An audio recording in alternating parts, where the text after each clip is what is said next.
Good afternoon and welcome to Rotary today. My name is Paul Hoffman and I'm the club president. It's great to see so many people out here today. This is one of our record attendances, so thanks you guys for being here on a rainy day like today. I also wanted to say thanks to our meeting sponsors, MG&E, Kristen Euclid, Chris Ivanoff, Gary Walter from MG&E, and I know they have Pam Christensen and Jillian Page that are here also, so thank you guys for sponsoring today's meeting.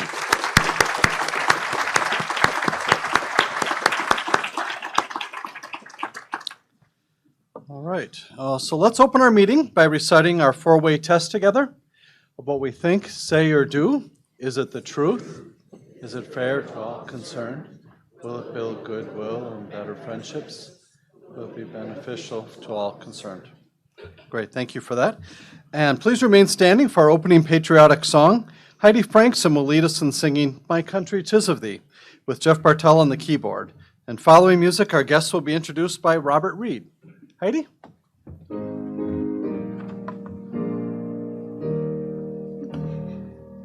My country, 'tis of thee, sweet land of liberty, of thee I sing.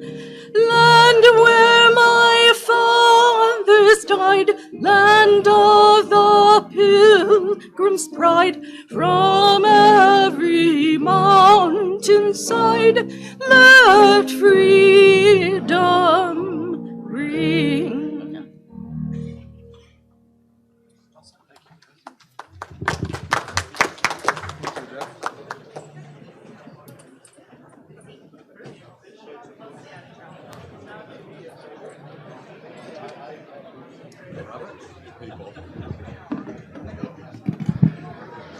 Good afternoon, fellow Rotarians.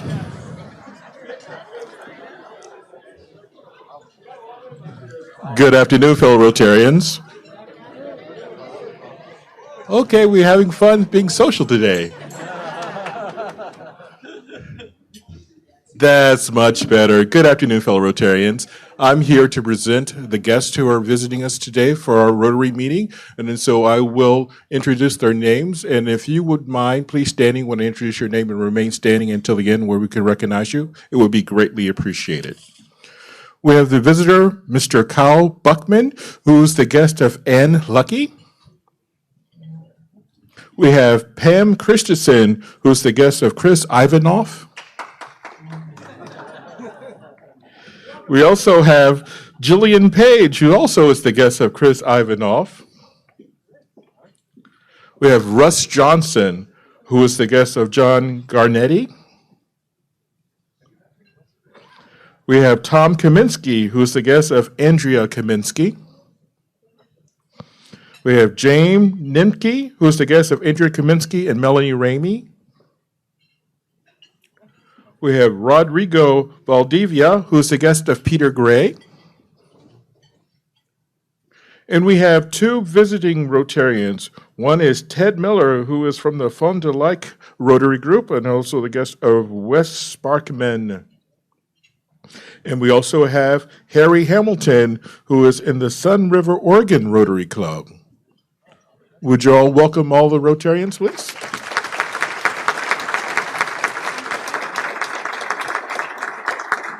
Thank you very much.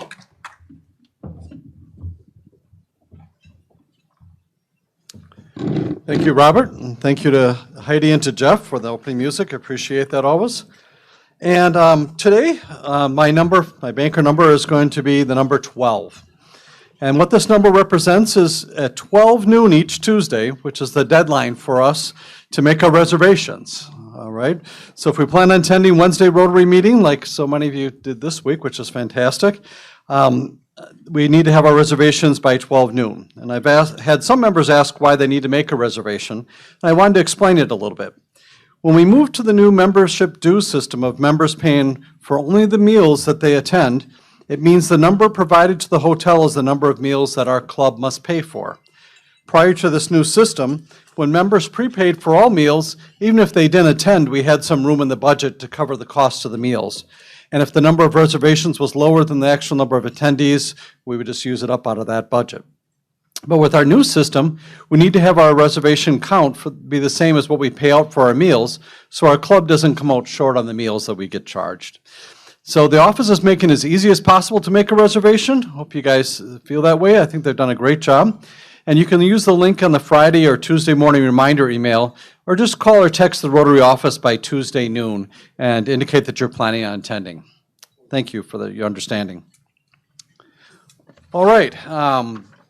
Janine O'Rourke chairs our Rotary Youth Exchange Committee, and she had a report today that she was going to present, so I'll do that for her. On the Rotary Youth Exchange program is starting to kick off again for this next 2023 school year. We are looking for some families to be a host family, especially in the East High School area. We have contacted East High School, and they've agreed to accept a student. And so we're starting the Rotary Youth Exchange up again after COVID and the break that we took.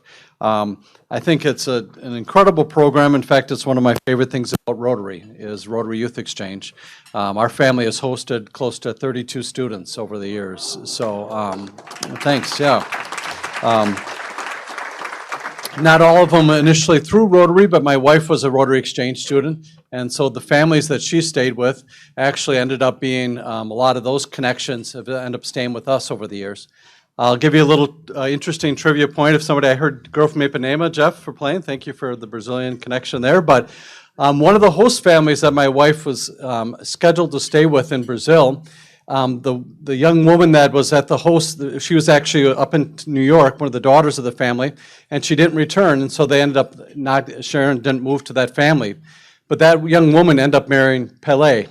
So talk about, Brazilian royalty to, and so Pelé comes to their family home and comes to their small community all the time because of being married into the family now. So it's kind of what a weird Brazilian connection out of a massive country to say, well, yeah, Pelé is part of my host family that is there. So how strange.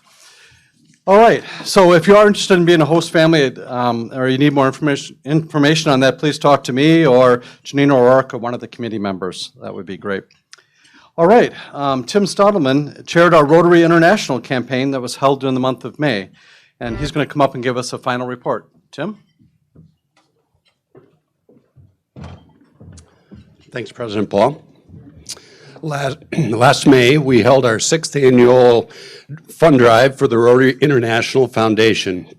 This is one of the 4 priorities of giving of our members, and not to be confused with our local annual fund drive, which begins next week, that raises dollars primarily for local projects. We have some incredible news, and I'd like to share some highlights from last year's Rotary International Fund Drive.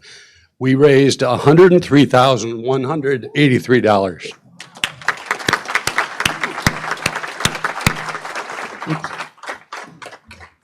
This means we raised over twice the dollar amount to the $100 per member that we need in order to qualify for matching dollars from the Rotary District and International Fund. And I know a number of members made gifts to Rotary International to help with Ukraine relief effort this year. 189 members made a gift to the campaign. 88 members achieved the Paul Harris Fellow level, with 15 of them being new members. 58% of our membership are now Paul Harris Fellows. For those of you who are newer to Rotary, when giving to the Rotary Foundation of Rotary International totals at least $1,000, one can become a Paul Harris Fellow named after the founder of Rotary. Individuals receiving a special pin to recognize this giving level to assist the International Foundation in providing support to its many worthy international projects and programs. Gifts to the Rotary International Foundation are helping areas hit by a natural disaster by having schools and other buildings rebuilt. People are taught skills in order to make a sustainable living, and children and adults receive much needed medical care. A great example of the type of project funded by the gifts to Rotary International include our Change Her Story project in Ghana that we supported in the past. And our international committee is currently seeking a new international signature project, and will plan to seek those matching funds from Rotary International Foundation to enhance that project funding. At your tables today, if you'd look at your table, we have a handout which lists members who've contributed to the campaign. It also includes members who received the Paul Harris Fellow level during the May campaign. On the first page of that handout, we've listed all members who have achieved either a new or an additional Paul Harris Fellow during the campaign. If you are on that listing, if you would please stand.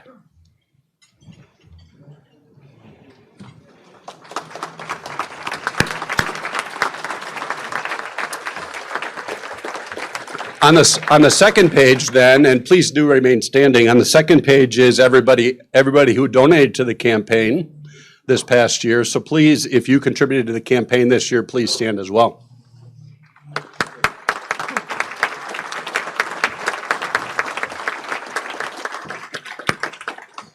Thank you all for supporting Rotary International. I also want to give our thanks to the members who offered their matching points towards Paul Harris Fellows. That really does provide a boost to the members to achieve the Paul Harris Fellow level. And for those members who actually received a Paul Harris Fellow, you'll be receiving that as you leave the meeting today. Thanks again for all your support. It's really incredible. Bye now.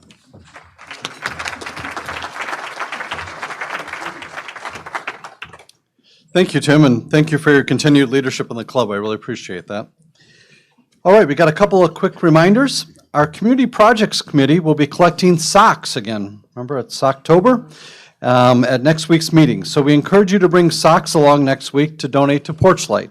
The committee will have bins set up just inside our meeting room. I think they're over there today, right? So, so please bring along your socks, and let's have a great collection again like we did a couple of years ago. The committee also has a volunteer opportunity on October 27th to help with coat distribution at the Community Action Coalition. This used to be called the Coats for Kids campaign, and this is really an exciting time because you'll actually be there helping to distribute the coats if you do agree to help serve us in that capacity. So there's a flyer at the back table with more details. Our club's Diversity, Equity, and Inclusion Committee invites interested members to join them for a tour of the Sifting and Reckoning exhibit at the Chazen Museum on November 17th, followed by a dinner and discussion event. There are flyers at the back table with more details if you'd like to sign up for that event. I hope we get that filled out because that'll be an incredible time to spend time together with that, getting that tour and spending dinner together. All right, well, we've got birthdays to celebrate with a bit of humor or wisdom that complements Rotary's mission. We also encourage members to make a gift to the Madison Rotary Foundation that represents their age, rounded up to 100 for our Synergy Scholarship Fund. All right, October 9th, Maggie Porter-Kratz. I always pronounce names wrong, sorry about that, Maggie. October 10th, Ralph Hawley. October 10th, Jane Wagenke, who says, "Don't look back. You've already been there. Look forward with hope and new opportunities." Thank you, Jane. October 11th, Willie Larkin. October 13th, John Garnetti. October 13th, Kyle Geisler. October 14th, Bob Block. October 14th, Jerry Thane. And he shares a quote from Eleanor Roosevelt. "We would worry less about what others think of us if we realized how seldom they do." Thank you, Jerry.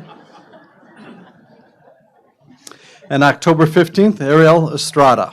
So our thanks to our celebrants for their contributions to the Madison Rotary Foundation, and please join me in wishing them a happy birthday. Happy birthday to you, happy birthday to you, happy birthday, dear Rotarians, happy birthday to you. Awesome, happy birthday, everybody. All right, Joe Lanus and his wife Evan welcomed baby number 3 into their family. All right. I'm glad they've moved on from baby number 3 name that I was, every time I ran into Joe, he'd say baby number 3. And the baby's name is Dell Wonder Moss, who was born October 10th. She joined her big brother, Levi, and big sister, Sunshine Claire. So congratulations to Joe and to his family. That's awesome. And I wanted to recognize the following members who were in the news this past week: Rhonda Adams, Kaleem Kerr, Jeannie Cullen Schultz, Christy Goforth, Justin Hart, Wendy Melendez, Majid Sharmadi, and James Ty. Time's too short to mention them individually, but we'll include them in our newsletter, and congratulations to all of them for being in the news. All right. And today, we held our monthly board meeting last Monday evening, let me say. I encourage members to review our board minutes that we post on our member login tab of our club's website. We want members to see our current board members, so we ask one board member to introduce each speaker each month. This month, Anthony Gray, who is in his first of 2-year term on our board, will make the introduction. He joined our Rotary Club in 2015 and is president and CEO of Ostringer Capital Group, a real estate development company, and he also serves on the Dane County Board. Anthony will now come forward and make the introduction. Anthony? There we go.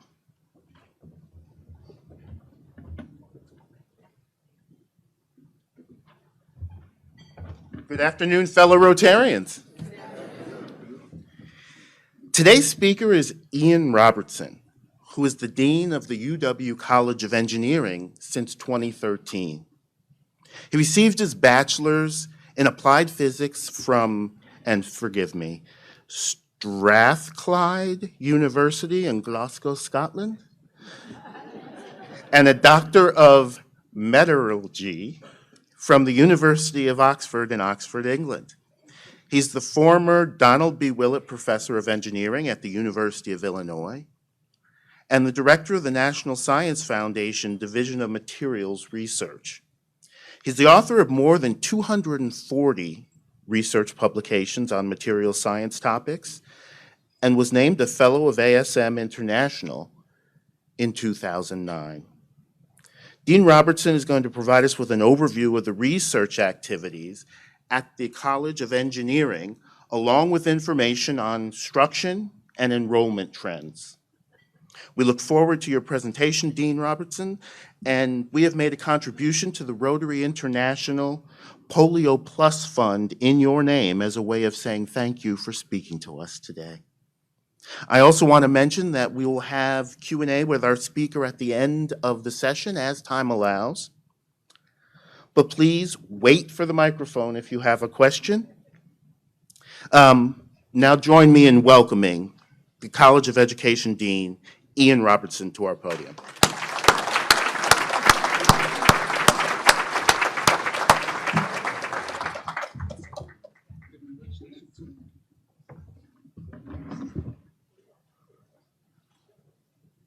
So good afternoon, everyone. Let me begin by thanking Regina Milner for inviting me here to present to you today. Actually, what I want to do today is tell you about why we need more engineers in the state of Wisconsin and all across our nation.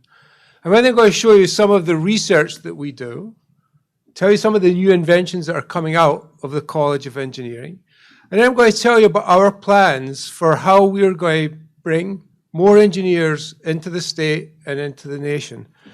But you're probably saying, well, as the Dean of the College of Engineering, I have to tell you we need more people, and the engineers are really important. I will, but I think it's probably better if it comes from Todd Kelsey. So Todd is the CEO of Plexus. How many of you have heard of Plexus? Oh, so it's much more than I actually thought it was going to be, because, you know, Plexus, you never see their name in actually any product. But you actually will see, they actually do a lot of engineering work, especially in the healthcare area. And you can read the quote from Todd. It says, you know, engineers are a multiplier in the workforce. So what does he actually mean by that? Well, if you think of what Plexus does, they're going to make components for like GE Healthcare. They're then used when you go to a hospital. So Todd makes them in his company. but then others use them, and that's probably true of all of the engineering products we make. We all carry a smartphone with us today. Engineers make everything that goes in there, including the glass that's when you drop it, right? It's still, you can pick it up and you can still keep using it.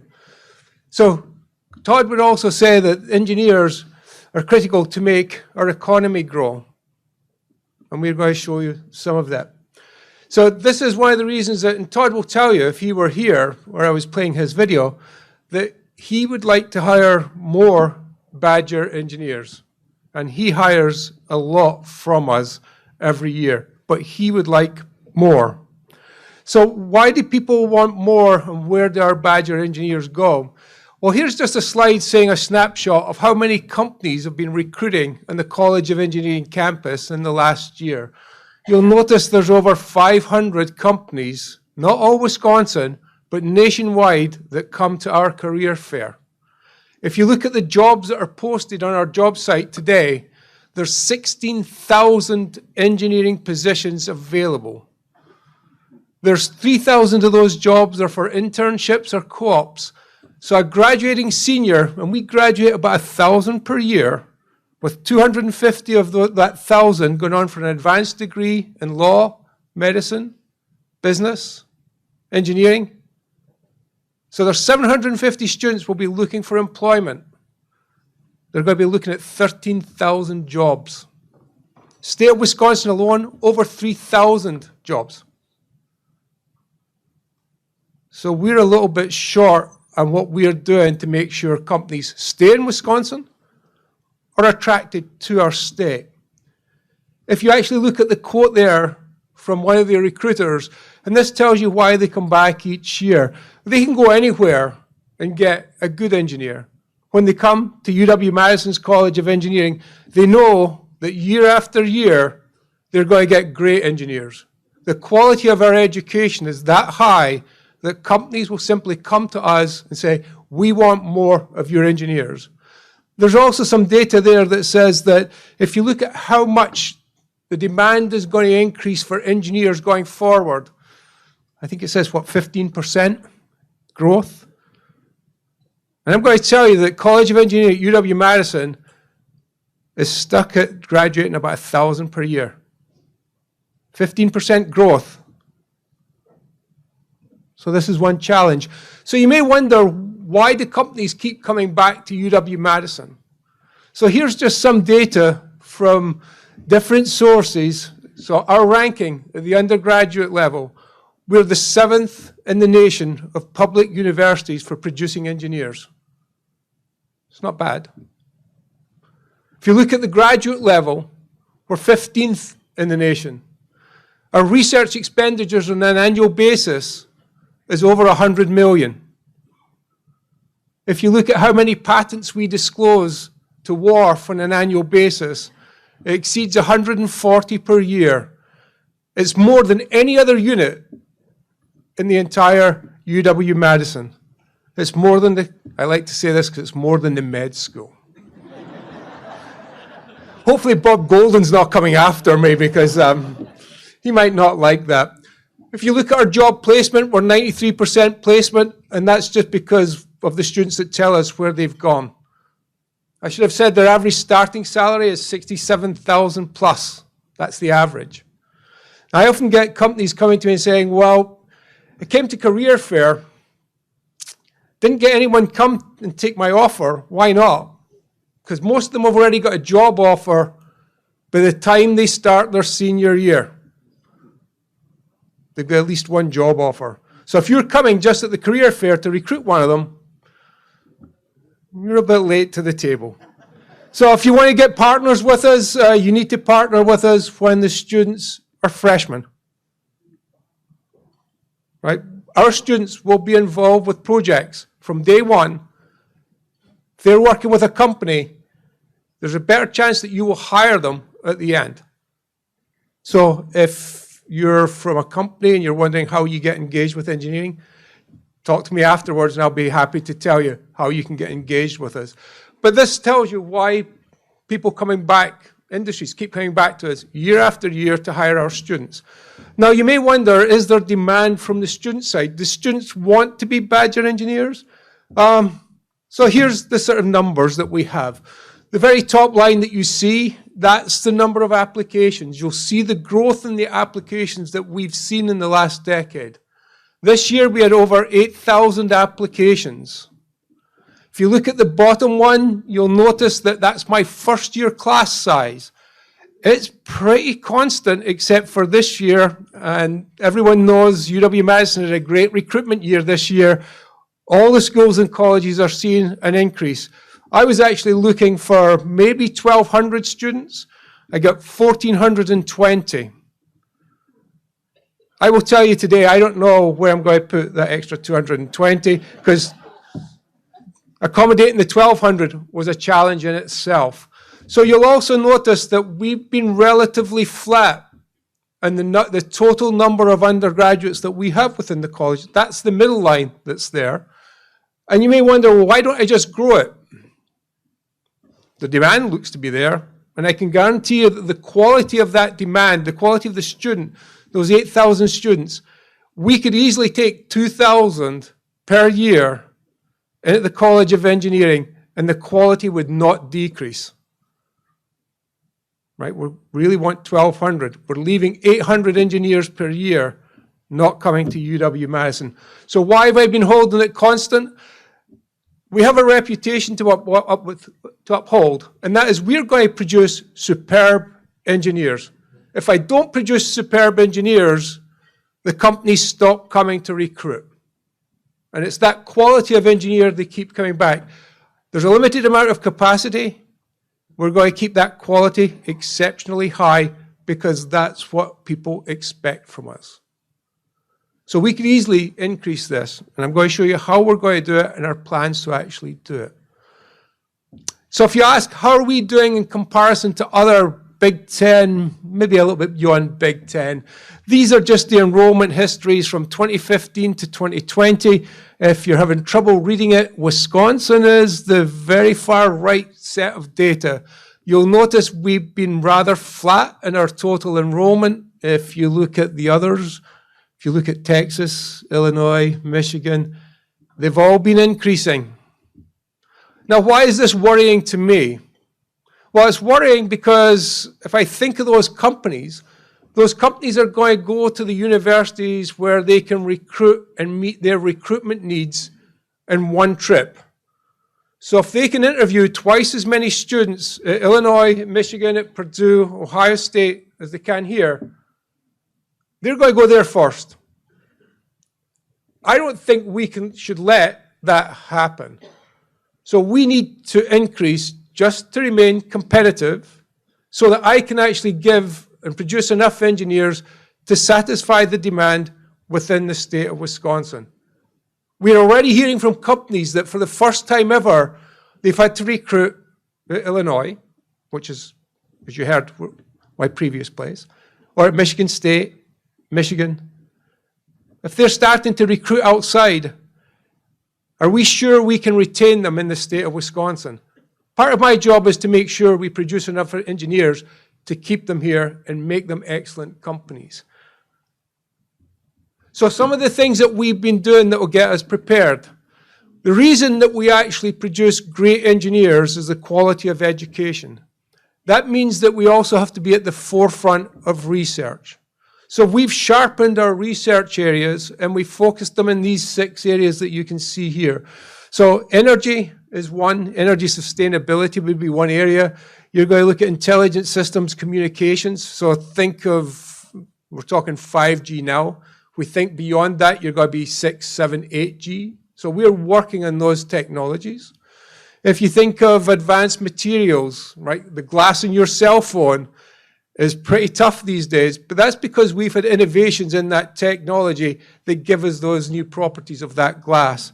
We need to keep bringing in new materials, and I'll show you some of the work we're doing there. We do an awful lot of work to improve healthcare. We're usually the ones that make the devices that the doctors like to use or put inside you. It's usually an engineer that does that. We also do an awful lot in patient-centric care. So we do an awful lot of work with families with problems with addiction in their family to help not only the person with the addiction, but also the family. We also understand that data science is going to be important as we move forward. Our engineers will all understand how to apply data sets, big data sets, to solve real problems.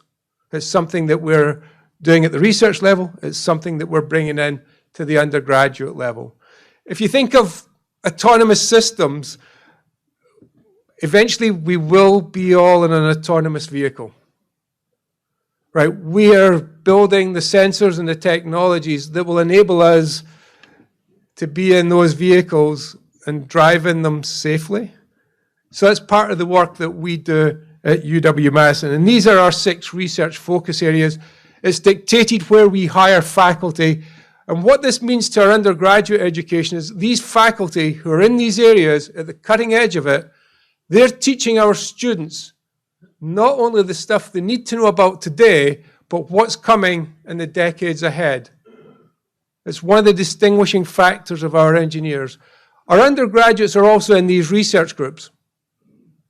So they're already learning what's being developed for the future.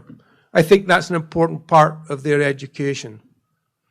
So just to give you an idea of what we've been doing at Madison, this is just the number of faculty we have. We have 208 faculty. I think today we have 4,800 undergraduates. Ideally, there should be, for every 20 students, there should be 1 faculty member. You can see that I really need to hire about 40 to 50 more faculty in order to ensure educational quality. But we've been doing quite well in hiring. I've hired close to 100 faculty. We're now a relatively young faculty. So if you look at the pie chart, 50% are full professors, 64% are assistant professors, and the remainder there are the associate professors. One thing I'm really proud about is we've tried to change the diversity of the faculty body. Of the assistant professors, 32% of them are female. Right? If you want to know what the national average is, it's roughly 20%. So we're at 21% overall, but we're 33% in that assistant professor class.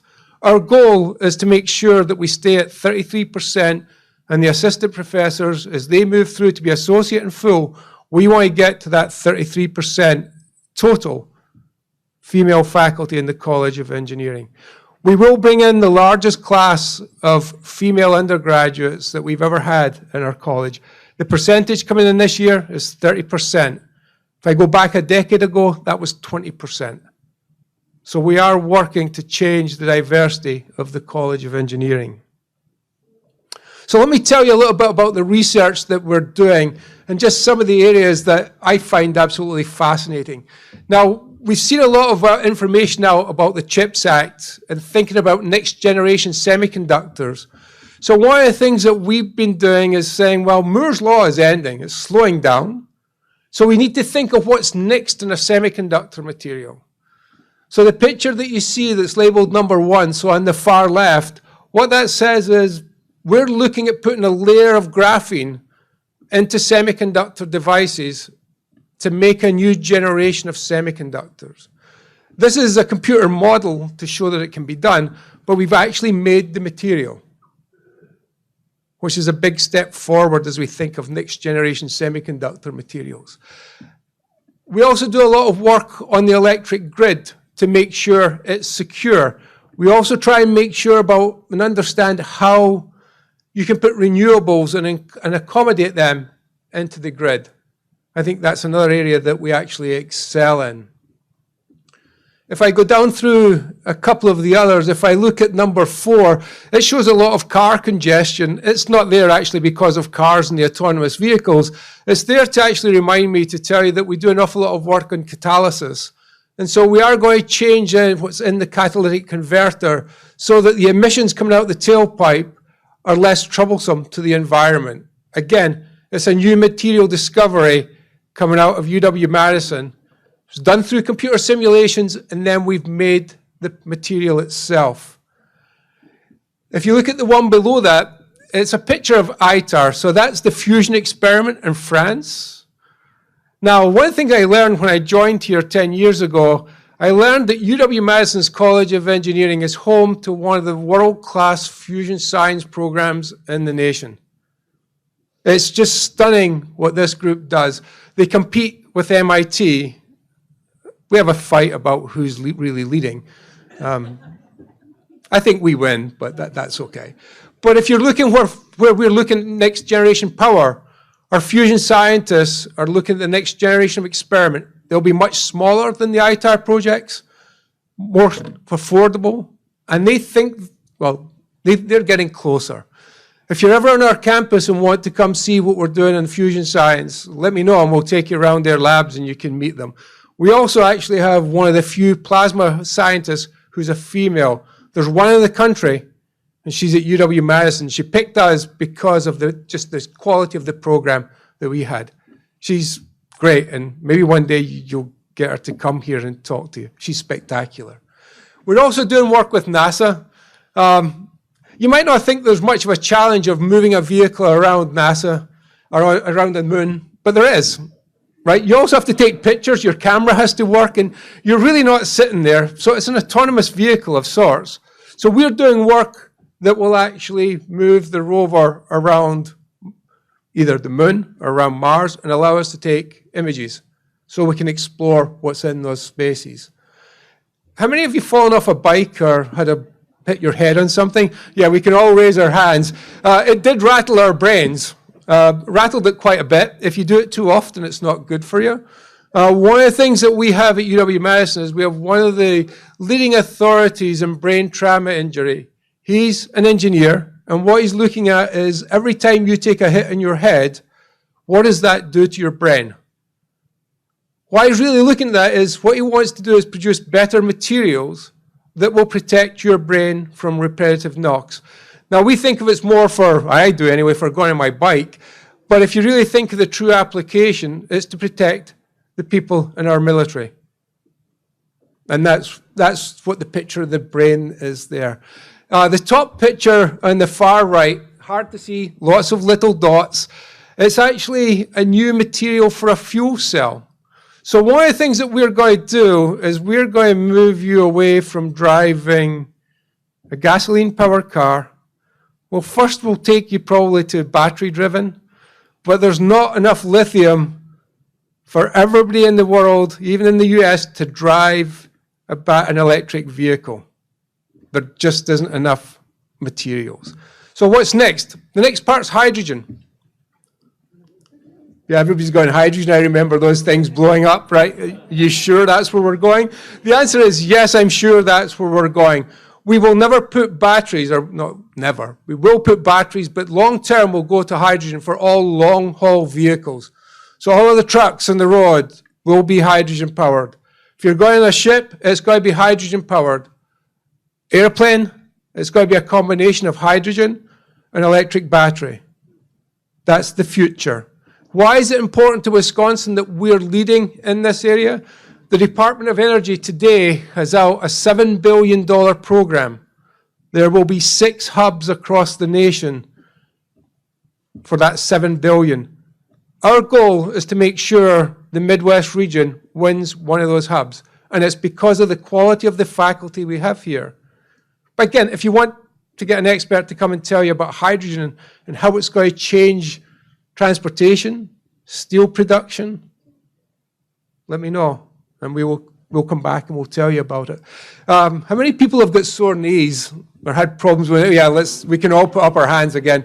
So the MRI techniques that we're using today, the ones we're developing, our plan is that we will advance that technology so we can better understand when it's time to get the physical therapy to change what we are doing so that we don't have to go through the knee surgeries. That's what the sort of picture there is of someone's knee with the bright spot in it, again, on the far right.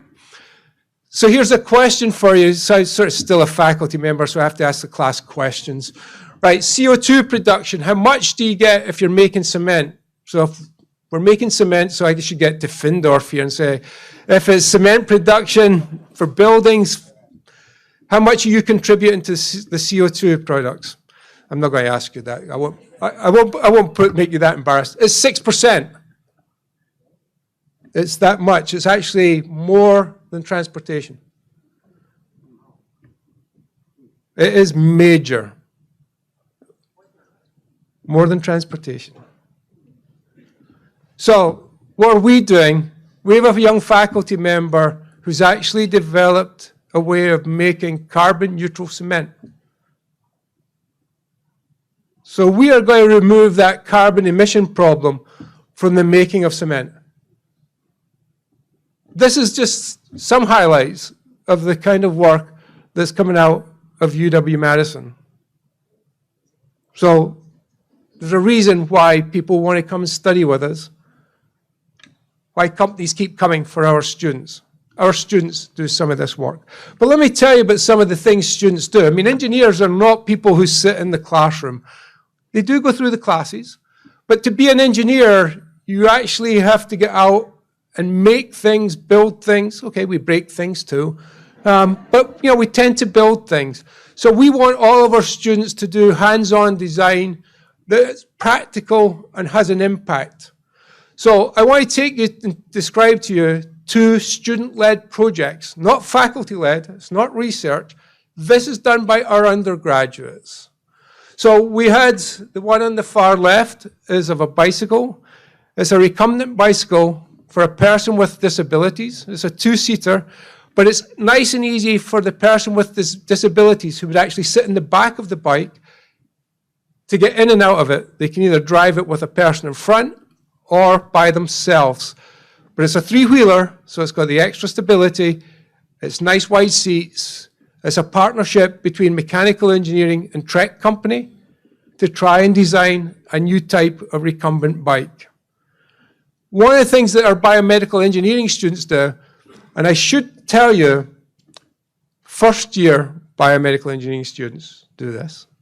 So the project on the right, we had a family come to us and said they had a child with severe disabilities, their mobility was impaired. Could we do something to make it fun to help them gain mobility? So what the students came up with is a remote control car. And what you see is the young woman test driving that car, and she can now move around by herself.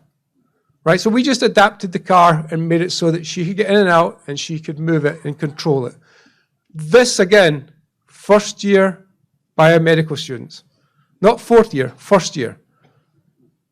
I'd say that's an incredible talent to start nurturing if they're that good in their first year. They'll do bigger projects and more complicated ones as they go through, but this was a first-year project. So let me tell you about the College of Engineering in our campus. So you've probably all been on the engineering campus. You may not have recognized it. If you've gone to a football game, you've been on the engineering campus. It's a little feature that sits to the south of our campus. But these are our buildings. And you'll see the dates of when they were built, when they were renovated. If your eyes are good enough, you'll actually find buildings that are on there that some will say 1930s. Right? You'll also notice the last new building was 2002. The last big renovation project we did was 2008. So this is the campus where we are producing world-class engineers and we're doing world-class research. Right? So what are our peers doing? Every year I get these nice brochures from my fellow deans telling me about their new building that they've put up and what the next one is. 2002 is what I can answer to them when they say, when was your last new building? So why is it important that we have new facilities? If you're a parent, a grandparent, taking the grandkids around to all the different universities and saying, okay, where would you like to go study? Now, if you go to Michigan, Illinois, Purdue, here, Ohio State, quality of education is superb. We all produce great engineers. But if you look at the quality of the facilities that your guys study in, that your guy work in, where do you go? where it's nice and shiny and everything is new, and you've got enough space to do things in? Or do you go to a campus where its last new building was 2002? It's the same when we try and attract faculty. We have attracted a lot of really, really good faculty. We still have to compete and say, well, where's their labs going to be? It's hard to compete with these groups. I mean, last year I had a young faculty member who's probably one of the rising stars in nuclear engineering. Second year in a row, University of Michigan come out after him. His primary complaint about UW-Madison was lack of a space to expand his research program. He's at 2.5 million out of that 100 million. He's 2.5 million per year. Stunning young faculty member. It's a challenge for us to keep them because of our facilities. So what are we going to do? Well, we're going to go build a new building. At least I hope we're going to go build a new building. We're going to take away the 1930s building. We're going to put a state-of-the-art educational building and research building across the engineering campus. So right across from where Engineering Hall today is, we're going to put a new building.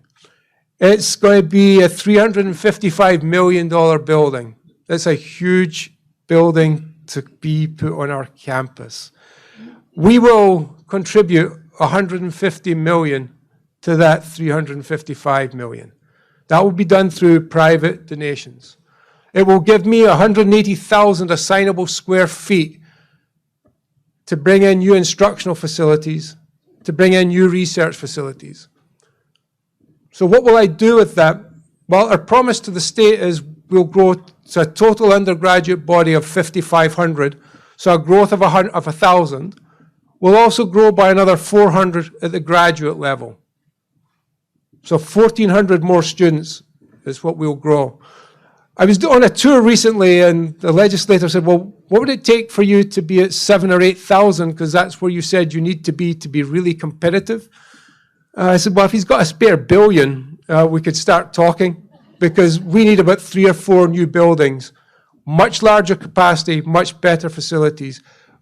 This should just be the first of several buildings that we build in the engineering campus, so that I can actually give the state the engineers they need. We can keep spinning out new companies so we create more work opportunities in the state. And we can also attract companies to come here. So I want to stop here and see if you have any questions that I can answer. But thank you for the invite, and thank you for your attention.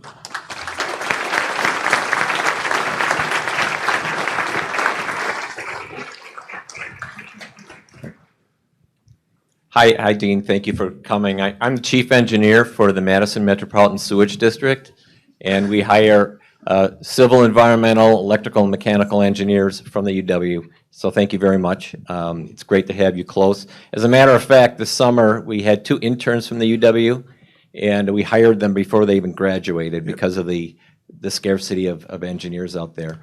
But my question for you is, so much with sustainability is holistic thinking and getting out of our drill holes of the different disciplines.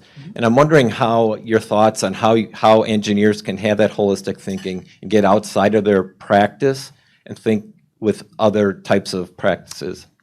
Yeah, so that's a really good question. So I hope you actually hired them because of their talent, not just because you needed extra bodies. I'm pretty sure it's because of the talent is why you hired them. But to answer your question, so you're absolutely right. Our projects must move from disciplinary silos to being multidisciplinary. So we do go out across the state. We do take projects in, and our students will team together to actually go out and do projects. So one would be Lodi. We went out and did an analysis for the school there. They wanted to know, could they actually power their school with solar cells and windmills, and how long was it going to take them to get the money back and get that investment back? So a team of our students did go out, we did the analysis for them, we told them what they had to build, we told them the recovery time, and they're now doing that project. So they're making the conversion. So that was a multidisciplinary team. We are starting to introduce many more projects that are multidisciplinary. So the other part to think of is the student projects are usually multidisciplinary, the student design competitions we do.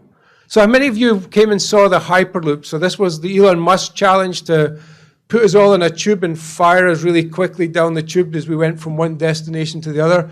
Our students entered that competition, but it wasn't just engineers, it was people from business, from marketing. 150 students, not all engineers, very multidisciplinary. So our student teams are often by nature and because of the problems, multidisciplinary. So we do know that we need to make more opportunities for them. But thank you for your question. John Braden, another Illinois retiree. 2 questions for you. Wisconsin has a history of low salaries. How are you doing on that front? And secondly, where are you going to put all those buildings? You're landlocked. Well, there's that football stadium part right now. I didn't say that. Can we please delete that from the recording? So, I'm really joking there. So you'll notice the new building will take over a lot of green space. So that's one thing that's going to happen. It will be a 6-floor high building, which will give us a lot of the space. The next part of the plan is to take down the tower and build a 6-floor, much larger sort of floor print, where the tower is today, where ERB is. Our plan for campus is that they would then take down parking ramp 17, and we would actually build a new building there.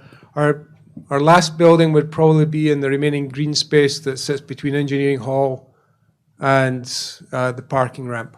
So we do have a plan that we could actually accommodate those. The plan we did was to take us up to 6,500 students. So it does mean we're going to get rid of a lot of green space, but it does mean that we are going to accommodate more students and educate more engineers. Oh, the salary question. Oh, salary was the other one. Well, I don't control salaries, but if you want to hire them, you're going to have to be competitive. I mean, the average salary today is $67,000. Oh, for faculty salary? So the 9-month academic year salary for a starting professor is about $110,000. That's 9 months. Are we competitive? So when I arrived here, people said, well, we're not competitive in the salaries we offer compared to Illinois, Michigan. And I said, well, why don't we just make it competitive? So we made it competitive. I mean, we can't lose these young faculty, right? I mean, for $5,000 per year, saying we're going to go to, let's say we'll go to 100,000 as our starting salary versus 110. Go to the 110 and let's hire the talent that we need. And so we've gone to the 110,000. So we are market competitive in all areas. You have to be. Is there work being done at the College of Engineering on materials recovery and recycling, that kind of processes? Yes. Well, okay, so if we go back to the battery problem, right, we are going to have to figure out what we do with all of those electric batteries at the end of life, right? So they'll be in your car, then we'll put them into a stationary application where the efficiencies don't matter so much. When they're done with that application, then we're going to have to recover them. So yes, we have people working on how you recover them. I'd say we're also changing how we think about design. So you can no longer think of a product and do design to the end of life. You have to do cradle to cradle. So what do I mean by that? You have to say, what's this first application? How do I then recover all the materials into the next application? And you're going to have to keep doing that. But brings up a really good point. Plastics recycling. We have a great program to figure out how to take a lot of the materials that are plastic, no longer recyclable or not classified as recyclable. We've now got a way of actually separating all the different layers and their different components, and we can recycle them. Our goal then is to actually sell the pellets of the raw material back to the initial suppliers. So we are working on problems with that, but really good question. Thank you. That's a great segue to my question. You had the 10 pictures of highlight projects, and the one you didn't mention was tracking microplastics, and I'm curious if you could tell us a little about that. Oh, how did you know about tracking microplastics? Your number 3 on your. Oh, you're right. You can read it. I can actually read it from here. So, yeah, if you think of where the microplastics are, they actually go into our drinking water and into our lakes.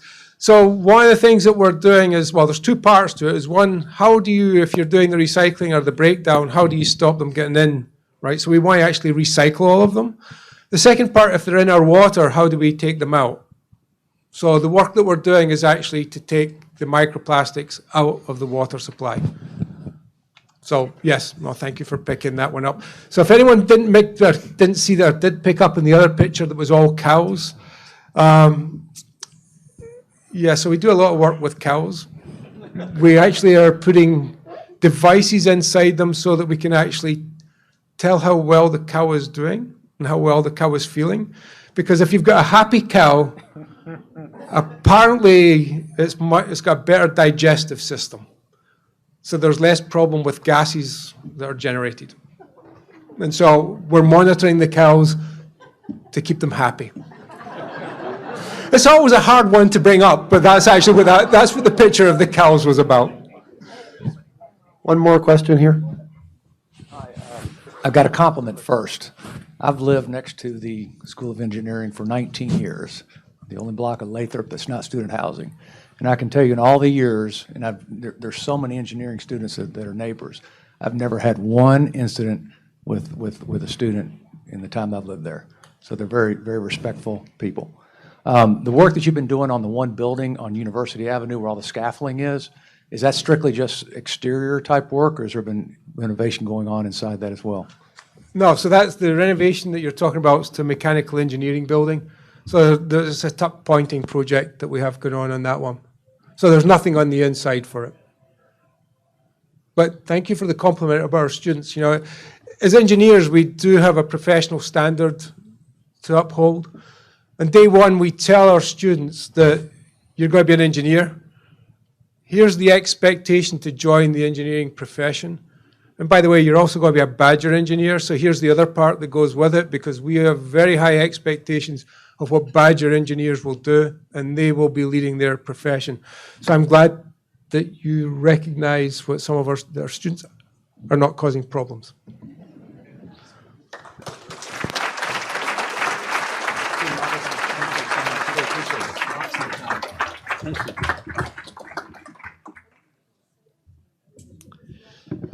Thank you, Dean Robertson. That was really a fantastic presentation. We really appreciate your insights and your comments. We're lucky to have UW-Madison right here in our backyard and be able to have speakers like yourself. And I know Regina was keeping notes for a future program because there's a lot of great ideas that are coming out of the engineering area that would really help change our world. So thank you for the work you're doing. And shocking that an engineer would have a plan for the future of where everything would go, right? So I'd be surprised if you didn't. Although I would say that as a humanity major, I didn't quite have a job offer going into my senior year. It took me a little longer to do that than my senior year, so I'm glad about that. All right, thanks you for attending the meeting today, and I hope you'll join us next week. It's going to be a really fascinating conversation next week. It's going to be with Professor Charles Franklin, and he's going to talk about the trends in the upcoming election and the importance of Wisconsin voter turnout. I've heard him speak before, and he is really excellent. So I know you're going to want to come hear Professor Franklin and his talk for next week. So with that, we are adjourned. Thanks.